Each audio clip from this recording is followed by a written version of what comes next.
I stood backstage, heart pounding, moments away from stepping onto the biggest stage of my life, when my own brother's words echoed in my head like a slap. You're nothing but garbage. You'll embarrass us all. My name is Elena, and growing up, I was always the quiet one in a loud, ambitious family. My father was a successful businessman, my mother a respected community leader, and my older brother, Marcus, was the golden child, captain of every team, top of his class, and now a rising political star. I was the dreamer, the one who spent hours writing speeches no one would hear and volunteering for causes that made my family roll their eyes. While Marcus chased spotlight and power, I quietly built my own path in public advocacy. Years of hard work led to this moment. I had been invited to speak at a major national women's leadership summit, the kind of event that could open doors I had only dreamed of. The night before the event, our family gathered for dinner to celebrate. I was so excited. I could barely eat. When I shared the news, my brother leaned back in his chair with that familiar smirk and said loudly, "Come on, Elena, you. Speaking on a national stage, you're garbage compared to what I do every day. You'll freeze up there and embarrass the whole family. Just stay in your little volunteer world." My parents laughed it off as brother-sister teasing, but the words cut deep. I forced a smile and changed the subject, yet inside I felt shattered.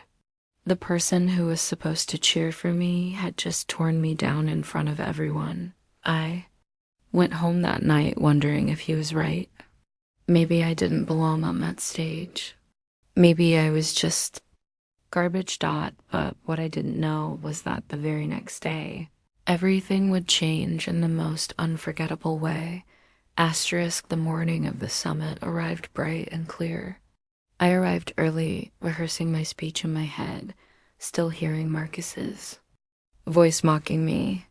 I tried to push the doubt away, but it clung to me like shadows. Backstage, the energy was electric.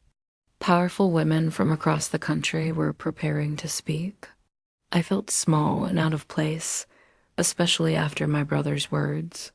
My phone buzzed, a text from Marcus. "Don't mess this up and make us look bad. Garbage belongs in the trash, not on stage." That message broke something inside me. Tears stung my eyes as I stood there in my carefully chosen outfit, feeling completely alone.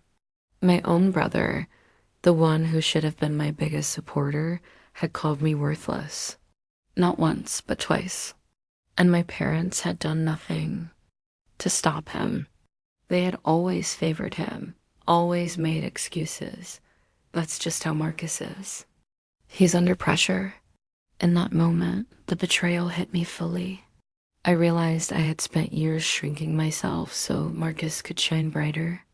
I had celebrated his every success while quietly setting aside my own dreams to keep the family peace. Now, on the most important day of my career, he was trying to destroy my confidence completely. I was seconds away from texting the organizers that I couldn't speak when a calm voice inside me whispered, "No more." The pain was crushing, but beneath it, a quiet fire began to burn. I wasn't garbage. I had earned this moment through years of dedication and heart.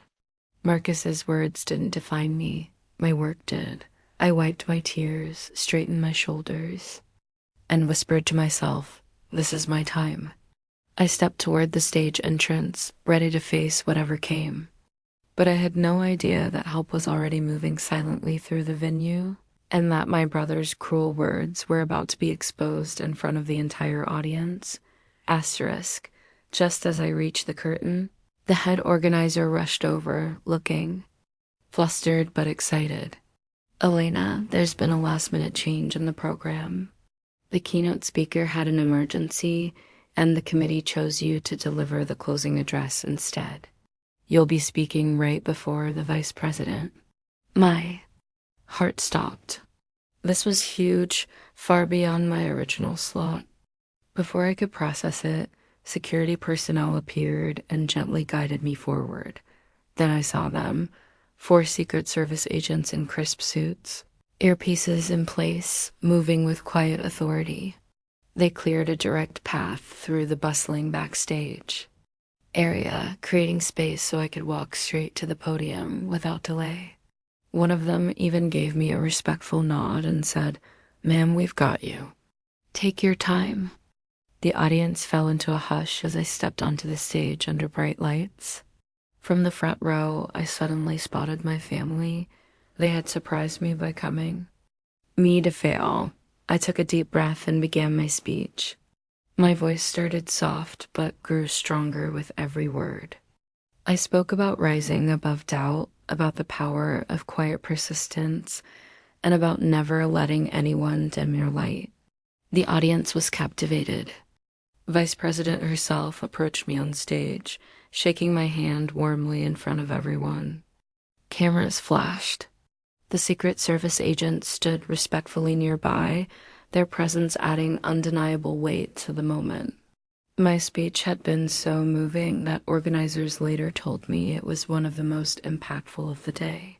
From the audience, I saw Marcus's face turn pale.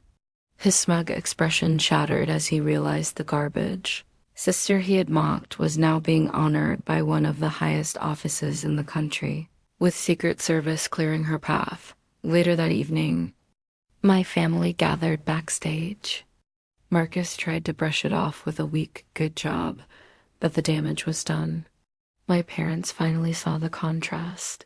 While he had belittled me, the world had lifted me up.